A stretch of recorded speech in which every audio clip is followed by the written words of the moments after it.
This time on Roadkill, the Rotsun lives again! At least for the next 30 seconds or so. I can't see that.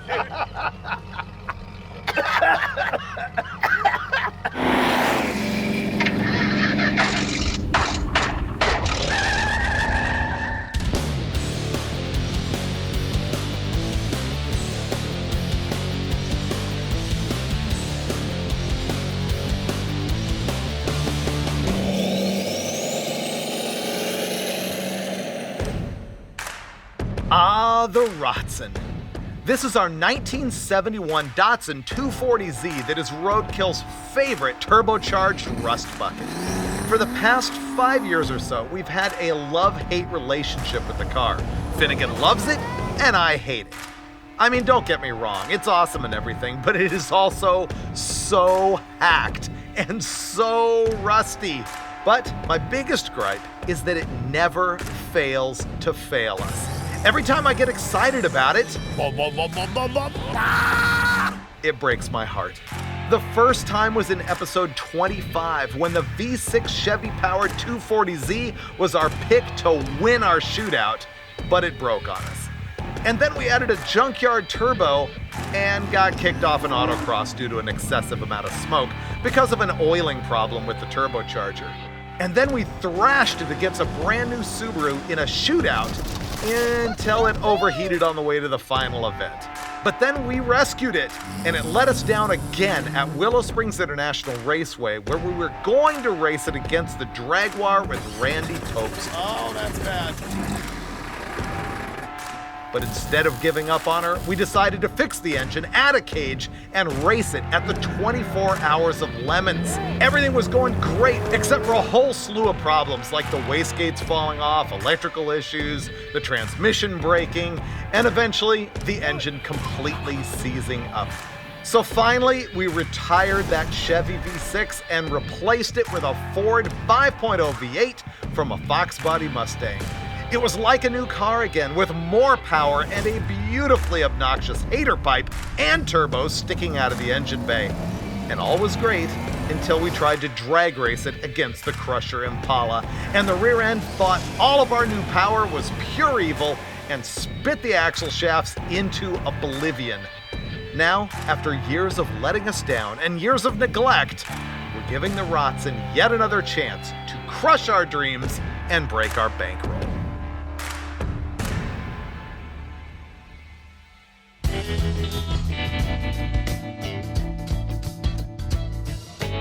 It's been 2 years since I paid any attention to this thing whatsoever. I'm so excited to be here. This thing's a legend. Look at it. It sucks so bad. It makes me so happy. Forgotten how great this part of it is, though. Yeah, oh, this is magic. But none of it looks like this part. Yeah, none of it looks like it functions. Like I see a wire harness, a differential, half a transmission, and nothing's plumbed anymore. Yeah. This was a running, driving car when I broke something in the back end of it at the drag strip 2 years ago. And after that, like, Lucky took it apart for us, and I thought the transmission was broken, but it wasn't, and it was the rear end, and it hasn't. Oh, after that, it went to the SEMA show. That's right. People stored their backpacks inside of it. Right. I genuinely don't know where to start because we're about to work with all new parts that we've never installed. Like, we're going to take out the T5 and put a 6-speed. We've got some eBay parts for a rear differential that we've never installed, and I don't know if it even runs. We just start here and work our way backwards with getting a trans in it and then getting a diff. And Okay, so trans swap first thing. Sure. Okay, let's put it in the air. There's no good place to go except the floor, which is rusty, and I think this is the part where we lift the car up and cave the floor in.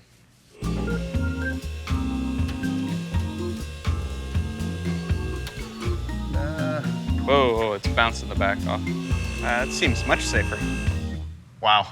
As I gaze at the soft underbelly of the Rotsun, I am reminded precisely how horrible this car truly is. I can't even believe we had anything to weld to when they put the roll cage in here. The rust over here on this frame rail is epic, and the patchwork of sheet metal and garbage, pretty bad. But we're gonna make it faster anyway. It looks like we're gonna have to start by removing the stock T5 transmission bell housing. That's what we've always had in this thing. A T5 is fragile like glass. It cannot handle this kind of power. We're gonna be installing a T56, which will take a different bell housing and clutch, but I think we're also gonna have to make some clearance here in the tunnel, so that's gonna be more hacking work. And I am freaking out about what we're gonna do for a transmission cross member because there's like nothing to attach to under here, so that'll be a thing. And then back in the back, I am reminded that there is currently no differential in this car at all. And so we're gonna have to fix that. We're also gonna eliminate these half shafts that have that funky bolt together adapter onto the center diff.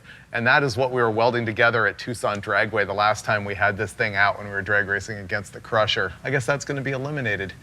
So I think our starting point is just start taking the bell housing apart and then try and bolt on the new one and figure out our clearance for our T56. T5 bell housing gone. Okay. This is the mid plate for the new bell housing. It is once again time to put very shiny parts on our rusty old car. This flywheel and our transmission kit came from Silver Sport Transmissions, a company that specializes in adapting 5 and 6-speed manual gearboxes to any old car. Now, they don't have a kit specifically for our rusty old Datsun 240Z, but they have enough universal parts that we're gonna be able to take our old T5 manual gearbox out and put a Tremec Magnum T56 6-speed in there. It's gonna be awesome. Then, that doesn't feel great. Oh, no. There we go, that feels great. Ooh, that feels awesome. Oh, it's really good. Do you need a moment alone with the billet flywheel? I'm gonna go call my wife now. So this is a Tremec T56 Magnum 6-speed gearbox. Awesome trans, you'll find it in a lot of late model cars. You'll also find it retrofitted in a whole bunch of older muscle cars. My company is just like Silver Sport Transmissions. They're modular, you're gonna have 6 speeds. 4th is 1-to-1, 5th is overdrive, which in this trans is 0.80 to 1, and 6th is double overdrive, which is 0.63 to 1. This trans will give us the ability to run tiny tires on an import car, all the gear we want, and still cruise down the highway comfortably. And more importantly, the shift mounting point is way back here. So our shifter is no longer gonna be under our dashboard like it was with that T5. That's probably my favorite part about this whole deal, is no longer pushing up to go into first gear. We'll actually be able to push forward like a normal car. So the next thing we really should do is mock up the bell housing in the car and use a dial indicator to check the concentricity of the center line of the engine's crankshaft with the hole in the back of the bell housing, so that the clutch and the transmission, everything's perfectly aligned with the engine. But guess what's not gonna happen? That. Because we don't have offset dowel pins in order to adjust it when it's bad anyway. So we're gonna roadkill it and just slam it together. It's the wrong thing to do. If it's not perfectly aligned, you can run into problems with being able to bang shift the thing. So we'll see what happens. But right now, we're just gonna slam it together with this clutch, which, by the way, Silver Sport uses a flywheel with a Chevy pattern on it, just to simplify installation, so they only have to stock Chevy type clutches. So here I am installing the Chevy clutch on the small block Ford in the Datsun.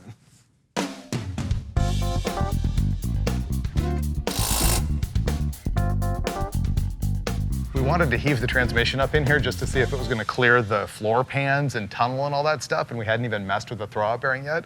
As of this moment, the transmission's fitting so well, we actually started to work out the throwout bearing, and we're getting it up in there until we realize that this doohickey on the trans case is hitting this bulge in the body of the car. And because we don't want to damage the pristine sheet metal on the Rotsun, we're gonna go ahead and just hack this thing right off the case of the transmission to make clearance. Fixed. There we go, we're good. Okay, hurry. No, just let go, you're fine. Oh, okay, good. Yeah.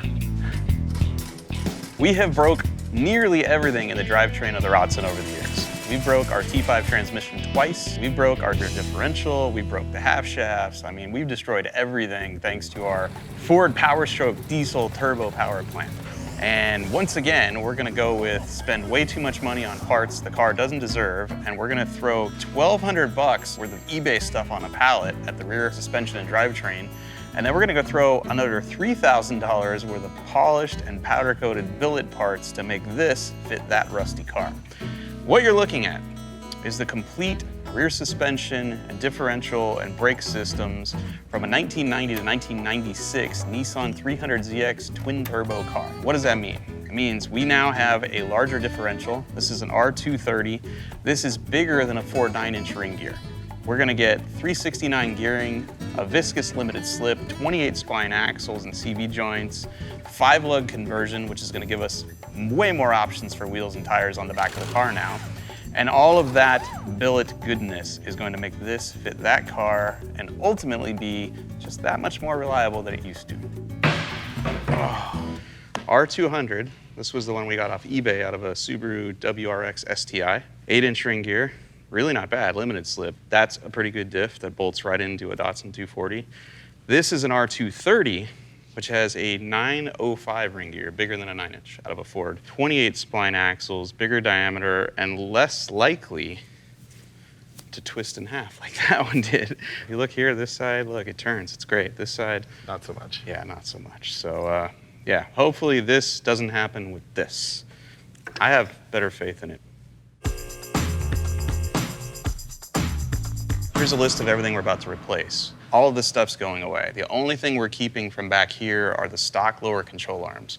We're gonna get rid of our struts, our disc brakes, the half shaft, all that's coming out just as soon as I get this ridiculously long bolt out of the control arm. So what I'm gonna do is I'm gonna make an adapter to go from the slide hammer to this bolt, so then I can just sit here and tap it out.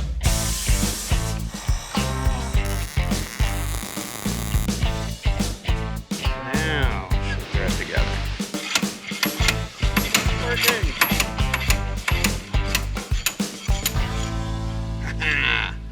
I will not be beaten.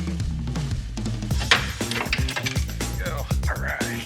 There you go. Wow. Ta-da! It's become official now. We're about ready to have 300ZX parts in the Rotsun. We've got the aftermarket mustache bar attached to the diff, and now we're ready to load it all up into the vehicle. It's hitting something on the floor right there. Yeah, it's hitting the floor of the car. Yeah, it is. We're running into a bunch of problems making this thing fit. We're not sure why just yet, but it looks like the diff is hitting the floor of the car before the bracket's going all the way up, and then there's also these drop-down brackets that need to fit on either side of the diff and mount to the control arms, and it's not fitting in between those, so we're in the fiddling stage right now. Oh, I just cut a brake line. Yep. Oh, what a pain. It's gonna leak forever. Nothing like adding work time. All right, I'm gonna go ahead and cut the notch in this cross member right here, taking about half of it out, both fore and aft and up and down to try and make room for this differential.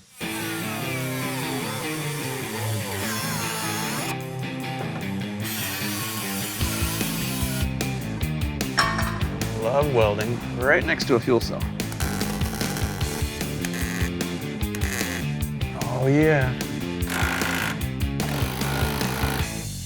This is the half shaft out of the, I think, driver's side rear of the car. And we're rebuilding it with the stock 300ZX CV joints, outer and inner, but with brand new, shorter, custom shafts right there. And how dumb is this? We're almost ready to put it all together, and we can't finish the job because the stupid rubber boot doesn't fit over the housing of the CV shaft properly. The way these work is it's a lot of grease and ball bearings and races and stuff in there, and if you get any grit, any dirt in there, the whole thing locks up and destroys itself. So you really need the boot to stay on there. This is stopping everything we want to do today. This is the front control arm mounting point. Goes right there, right? Except the flange, the front of our brand new R230 differential, hits it. It will not go on there. We can't mount our control arms, so I'm just gonna borrow some stuff from Hot Rod Garage. This is the drive shaft of one of their project cars. They left it laying around. Clearly they don't need it, so I'm gonna cut it, and I'm gonna weld their drive shaft into our cross member so that our drive shaft has room to be awesome. Thanks, Tony. Thanks, Lucky.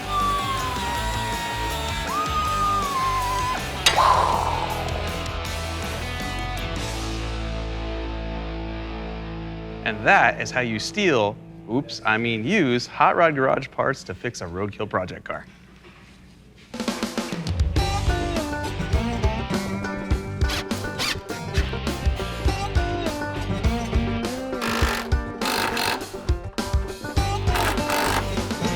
remember how we were working really hard last night on the CV joints? Well, we finally gave up on that because the CV boots that we had were completely wrong. So Mike called the guys that have the company that make this whole rear suspension deal, and they're gonna send us some complete axle shafts and everything. So in the morning, we'll be able to put that together. And that is gonna be hanging us up from completely installing all this. But once I clear out that bushing so that I can get the bolt through there, we are going to be hanging the spindle right here. And then those 300ZX brakes are supposed to go on this. And then, of course, the new coilovers. And then the rear suspension is done. But we also figured out that the entire back half of the car needs to be replumbed for brakes because the calipers aren't going to work with the hoses that we've got or the hard lines that we got. So just keeps adding up. More and more stuff. Okay, there you go. Like everything on this car, the differential is halfway mounted, the transmission's halfway mounted. They kind of need to be all the way mounted by tomorrow when our drive shaft shows up. And right now, I'm gonna have to fabricate a transmission cross member because obviously there's no kit to put a Ford 5-liter Tremec T56 into a rusty car. So probably bolting this straight to rust.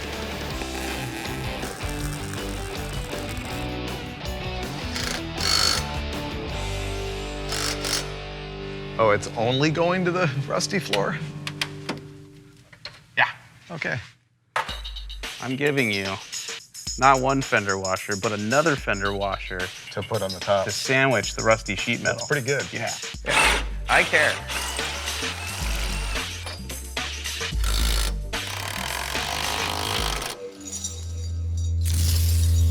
Today's the day it all comes together? Yeah, this is our last day. We're out of time. Oh, so it has to. It has to. So let's recap here. All of the stuff we're doing is to make the car more reliable. It's currently broken, right? Here's our original setup. Now, mind you, this is an upgrade from stock 240Z stuff. I don't remember when we did this, but we converted our stock 240 stuff to aftermarket half shafts here. Now, these are 25 millimeters, which is hard for me to say because I don't speak Euro, which is weird. And you'll notice the stub axle, which should be in the differential, is broke off in here. Okay, so that's no good. We're getting rid of that. Never mind the fact that there's 2 adapters on each end here to convert all this stuff to CV, because the factory stuff is U-joint, and all these bolts fall apart. All the time. We never could keep them together. All right, so then we call up Tech Toys Tuning. They say get 300ZX turbo car stuff from a 90 to 96 Nissan car. We do that. So this is a stock 300ZX half shaft, which is too long for our application in the 240Z. The track width is too long. Oh, okay. So Tech Toys Tuning sent us shafts, which are shorter and stronger, but while we were assembling it, like Dave was pointing out, we found out our boot would not fit over the CV housing. And yeah, it's just a boot. We could probably hose clamp it on there, but if it comes loose and dirt gets in the balls, it will legit lock up the back end of the car. Dirt in the balls, bad. Yeah. He spent like an hour on the phone yesterday trying to find the right boot. Yeah, 30-year-old import car, nobody has the boots near us, not within 350 miles. So the dudes at Tech Toys overnighted us complete 300ZX aftermarket shortened shafts with the boots already installed, ready to go in the car. And we also got our new drive shaft this morning. Yep. So we're ready to reassemble the back end of the car and find out, does the motor run? It's all gonna come together now in minutes. Yeah. Ready? I hope I said all that right. I think I did. It sounded like you did.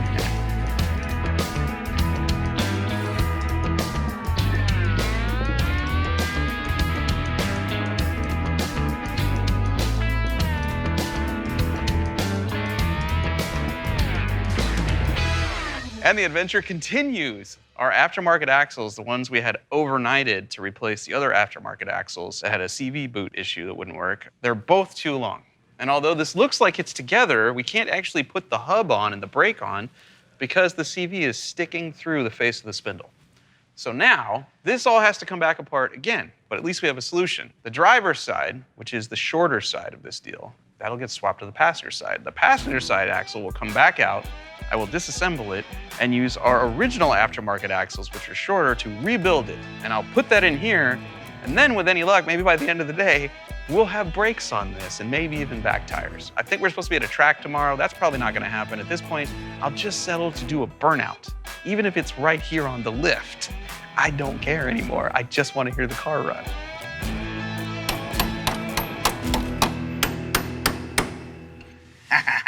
Bam. Uh-oh.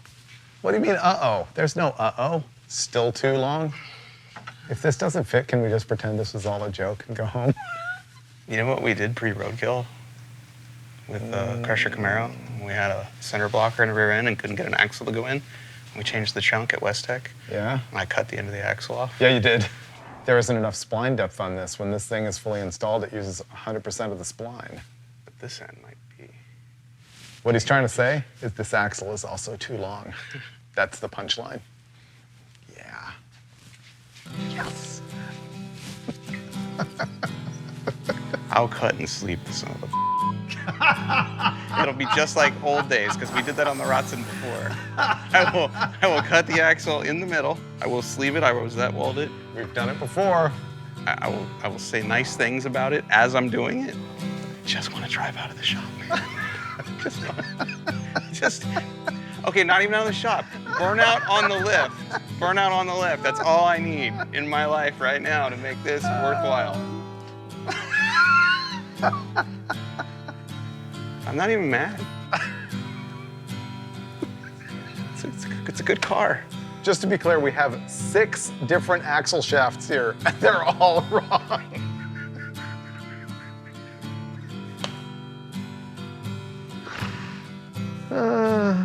It's killing me.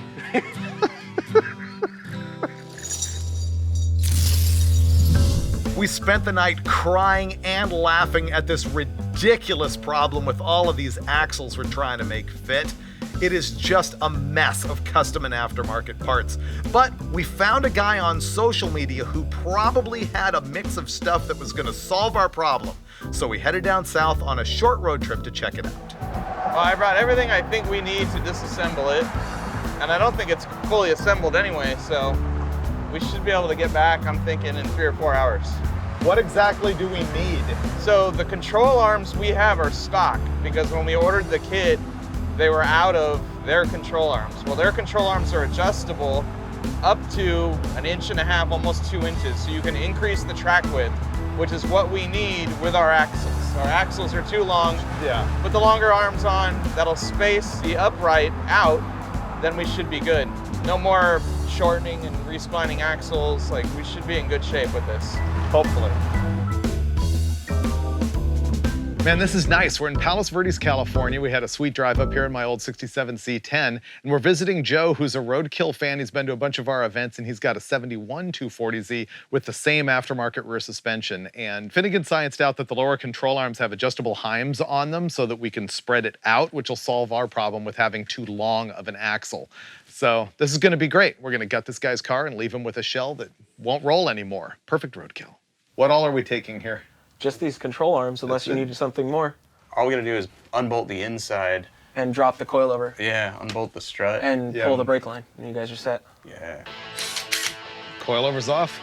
Yeah. The plan here is to take out the coilover from the top, the control arm from the bottom, disconnect the brake line, and take the whole thing as a unit back to our shop so that we can use our cool slide hammer attachment to get the lower pivot out. Done. This feels good.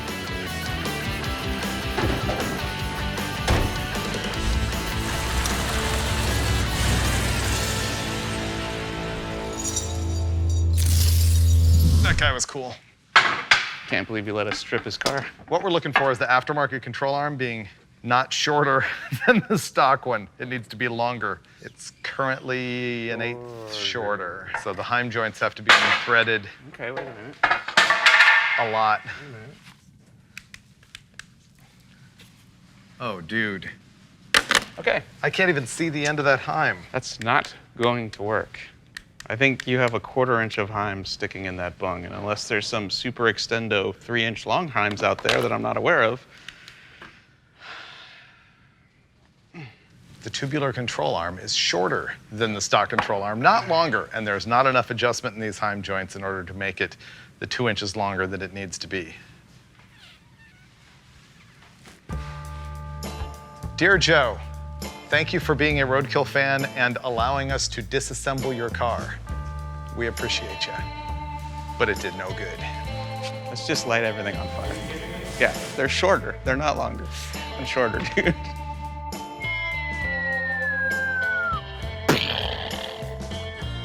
That is the story of our last 3-4 days, debacle.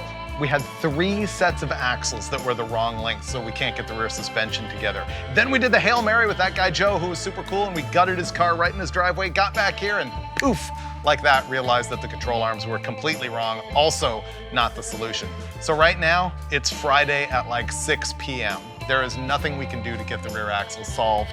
Next week, we're gonna have to find a way to get some axles made or something. We've got like 3 different schemes in place with different people to figure out how to fix it. So what we're gonna do now is actually drop the car down and start worrying about other things. I've wired up the fuel system, I've wired up the transmission reverse lockout doohickey, and now we gotta deal with the clutch hydraulics, which I'm gonna do upstairs, and the shifter and some other stuff. So here we go, dropping the car down and finally moving on from the stupid IRS that I never wanna touch again as long as I live.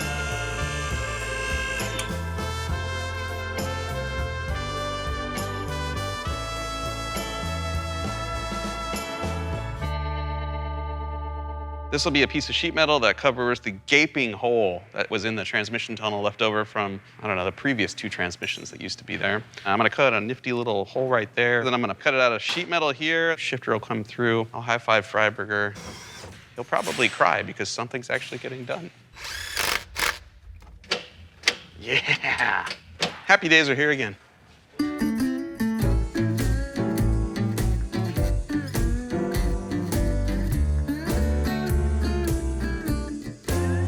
So I think it's ready to fire up. This is the part where we make noise. Uh-huh. There we go! It's working!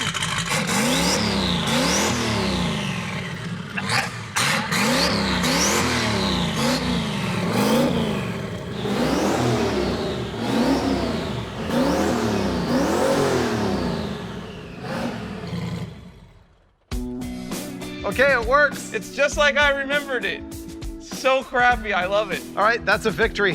We've gone as far as we can go. So we now have to take a week off and go shoot other shows and things like that. And then we gotta come back and get this thing running in time to drive into the SEMA show in Las Vegas. And we'll have axles by then. All that stuff. Correct ones. A bunch of them. Yeah. Yeah. What could possibly go wrong?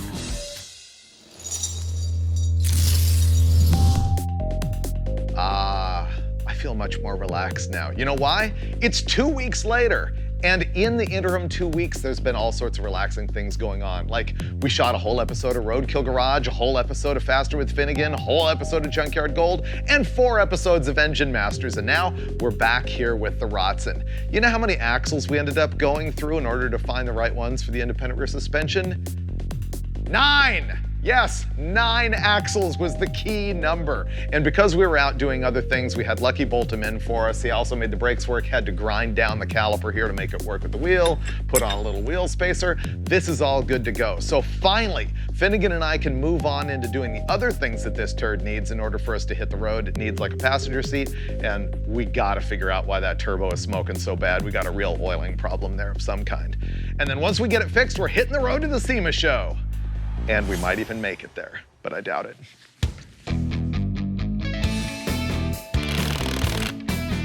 This thing is a turd. It really is. We gotta figure out why this thing is huffing so much smoke, and Finn wants to make a new exhaust pipe for it, because this one just blasts the windshield. Blast the windshield on my side, though. You're good with that. When we're going $160 allegedly on the highway. We? Today. You and me. You. Like Thelma and Louise. Oh no, this is your. We can't have your oil, deal. you know, in our peripherals. Yeah. I wonder if you've got the drain on the pressure and the pressure on the drain. That's possible. The only way to know is to take the lines off, pull the plate off, and then look and see which hole is bigger, because the bigger hole will be the return. Right. And I don't remember which is which when I made that thing, and that was 4 years ago. 11/16. I'll fix the exhaust if you fix that. So let's talk about the history of the hater pipe on the Rotsun, right? When we first built this car, the turbo was mounted much lower in the car, right? And it had the very first hater pipe with a tractor flapper valve on it. And it came up out of the hood right around here, and it was kind of low profile. And then when our headers fell apart because they were built out of really cheap thin wall tubing, we moved everything up here, and we built hater pipe number 2 that came up straight and was taller and had a flapper right about here. And then Freiburger, I think you took this motor to Engine Masters. Correct. And it was lighting the roof of this. Cell on fire. It was lighting the dyno cell on fire So at West Tech Performance, this got cut up and moved kind of sideways, and it's just been sitting here kind of like this ever since. And neither one of us are in love with how it looks. But right now, because of the oiling problem with the turbo, it's throwing oil all over the windshield. So if we can fix the oiling, great, but it still looks weird. So I'm thinking we should cut it and at least straighten it up and put another flapper on it. Yeah, it needs a flapper. But here's breaking news. We have it plumbed correctly. It's not like us. Okay, so then our problem then is the oil drain line needs to go back down to the pan. Right now it's going to the valve cover, and it is going through a scavenge pump that's pumping the oil, but it's still way too high. So I think we're gonna have to weld a fitting into the oil pan, run the hose down there. Gravity should do its job, hopefully less smoke.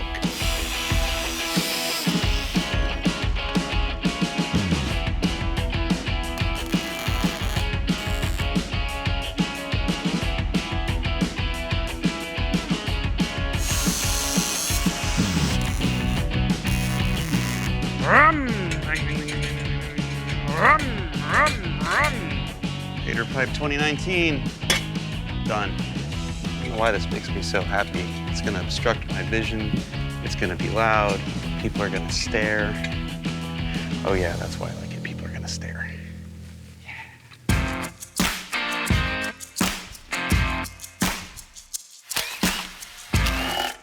Oh, we're screwed. I can't move it back because of the bell housing. I can't move it down because of that. Oh no. This is the oil drain for our turbo. This needs to go to our oil pan. But we can't get the oil pan out of the car, so our options here are limited. We can't weld our fitting in there like we wanted to. So now we're gonna use, it's not quite a bulkhead fitting, but we're gonna make it a bulkhead fitting. We're gonna drill a hole, we're gonna shove the fitting in there, put a nut that only sort of fits the backside of the fitting on the inside, and then silicone everything. A lot. And I'm sure it won't fall apart the duration of this road trip. All right, we're done. Now we have to move on to throwing a seat in the car. Oh, and figuring out if that even fixed the oil leak turbo smoking thing.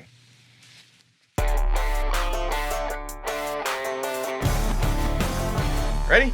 Sure. Nothing happens with the key. You forgot how to start it? Up top on the roll cage. Oh, yeah, I forgot. It's a race car now. He forgot how to start it. That was my fault. Hey. We have oil pressure. It's fixed! Hey, look at that. Oh, Ignore that part.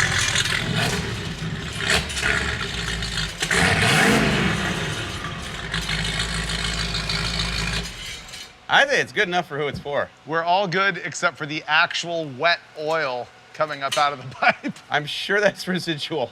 Residual. And it'll be much higher than it was before. That'll land on the Prius behind us. I'm cool. I'm good. So Okay. I think all we have left to do is throw the passenger seat in this thing and, you know, give it a quick detail, you know, before the SEMA show. Then we're out of here. Let's see.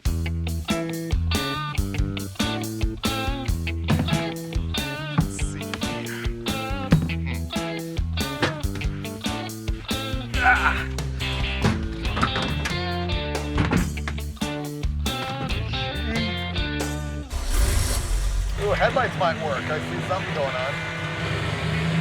Here we go. Doing it. Rotsun lives. New trans, new rear end, new clutch. Not smoking yet.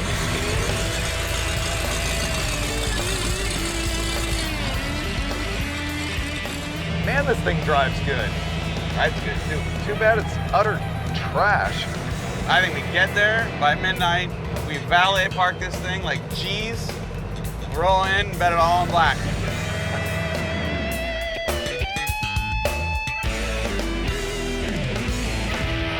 I smell a lot of burning. We got a lot of oil up there. What's that grinding?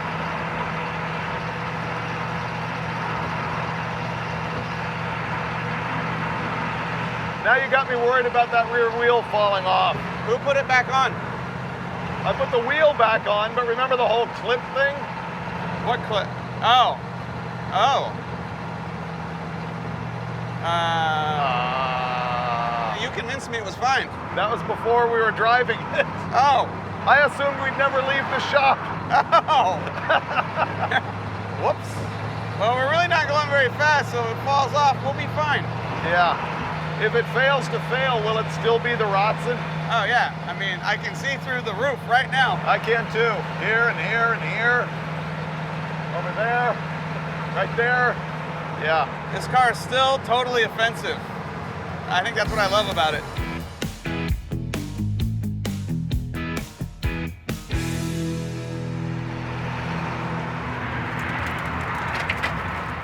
It just died? Yeah.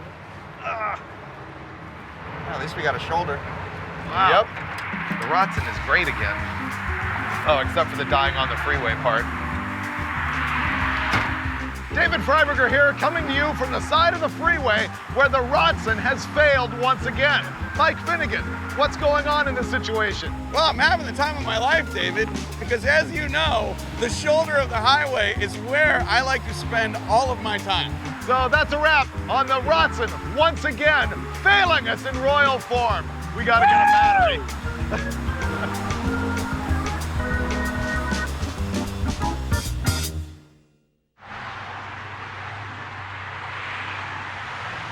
You know, the very first time that the Rotsun ever failed on us, the battery fell over into the header and stopped our day. Yeah, So we built this battery hold-down bracket that's currently in our way.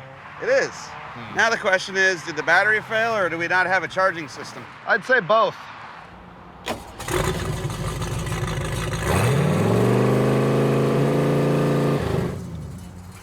Yeah, we got no charging system. Okay. This will get us off the highway at least, though.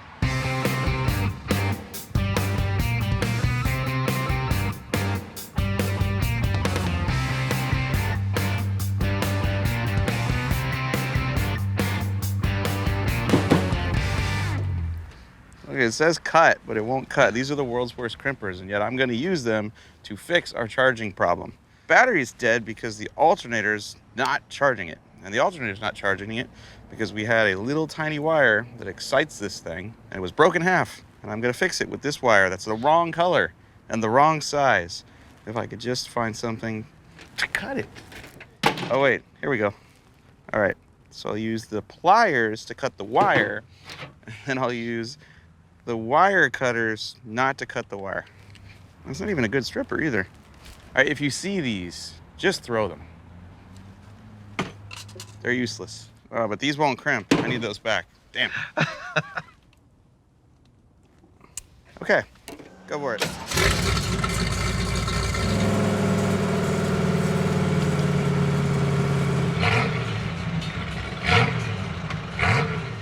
We might have another oiling problem.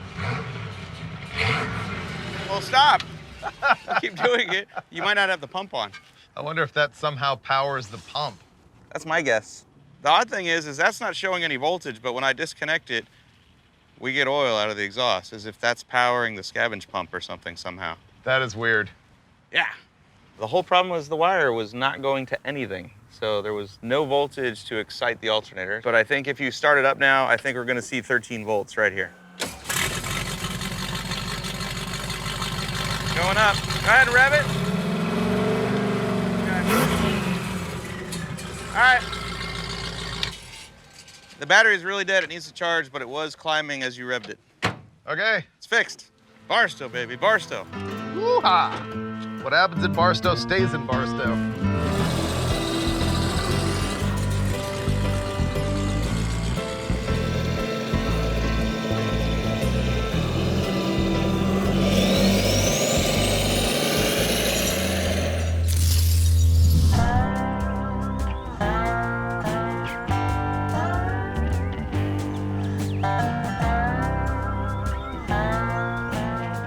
It's a beautiful morning in the glamorous garden spot of Barstow, California. And while the Rotsun hasn't exactly failed yet, we do have a turd in the punch bowl. So when you accelerate even a little bit, it makes a hideous noise. It feels like a drive shaft hitting the underside of the floorboards, but in a really horrible way. But the thing is, it's got that independent rear suspension where the drive shaft and the pinion shouldn't move. But is it? We're about to find out. Well, I'm not entirely sure what all the noise is, but it definitely sounds rotational. And it sounds like every time we accelerate and the car squats, something's hitting the drive shaft. And it might be this bracket that's swinging above it. I don't see a lot of witness marks, but I'm gonna take it out anyway. Nothing else, it's extra weight and we don't need it. Uh-huh, right there. I think that was the noise. See the shiny part? I think that little part was what was hitting.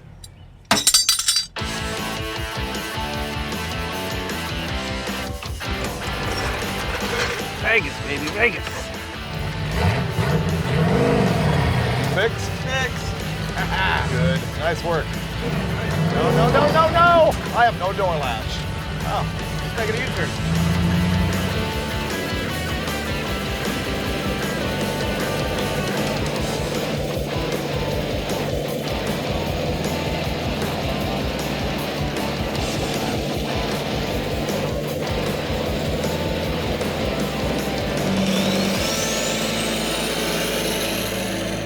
You may find this hard to believe, but we just randomly turned off into the desert, and this is Las Vegas Boulevard.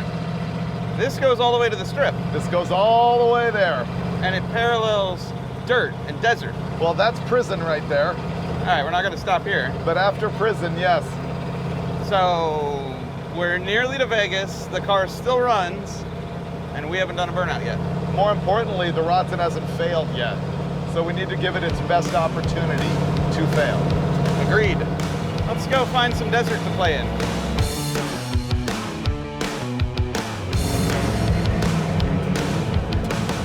Ooh, our natural habitat. Yeah. Oh, that might be bottoming out. Yeah, just a little bit.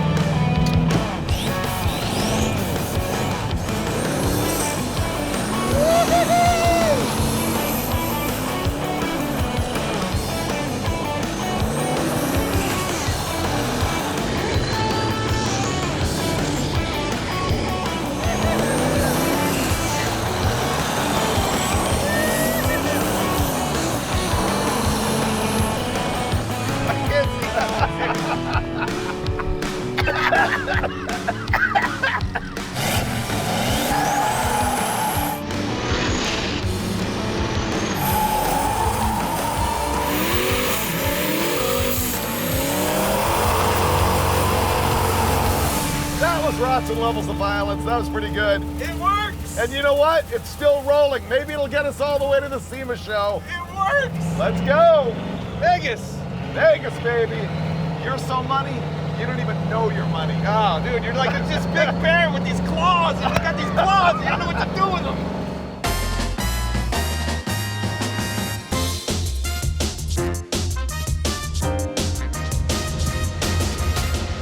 We're 4 miles from the convention center, 4 miles from SEMA, and Ooh.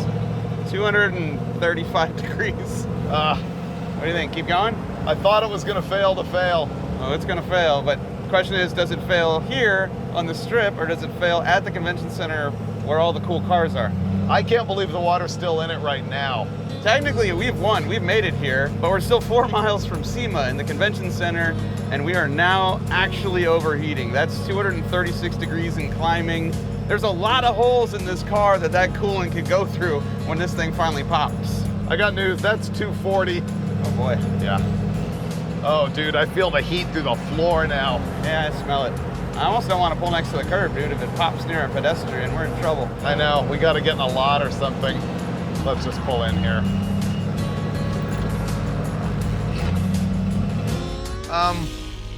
The Rotsun failed.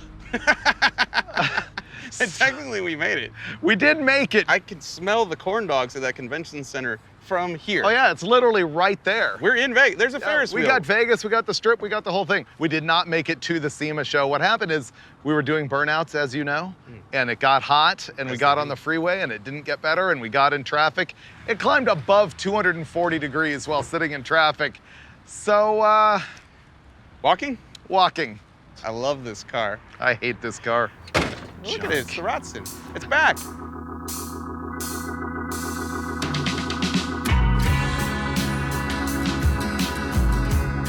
The Rotsun rules. It goes, it stops, it turns, it drifts, it does donuts. The one thing it doesn't do is stay cool in traffic, and I don't care. I'm not sure Freiburger understands what true love really is. I don't care how much this car hurts me. every now and again, it shows me just a little bit of performance, gets me all excited, and then it leaves me stranded. And I'm okay with that. Finnegan loves this car. But the thing is, every time I start to develop just a little bit of affection, maybe even some puppy love, it goes right off the cliff for me. And right now, I would say I absolutely love the transmission that we swapped in the thing. The rear end is great because it didn't break, but it is clunking and making some noise, like maybe it has a bad bearing. And worst of all, it finally failed on us. And the problem is, cooling system. Now the upside is there's nothing here that we can't more easily fix, and hopefully it doesn't sit for another 2 years. I take that back. Let's let it sit for like another 5 years. You know what? Maybe Finnegan should just take it home. That would be fine with me.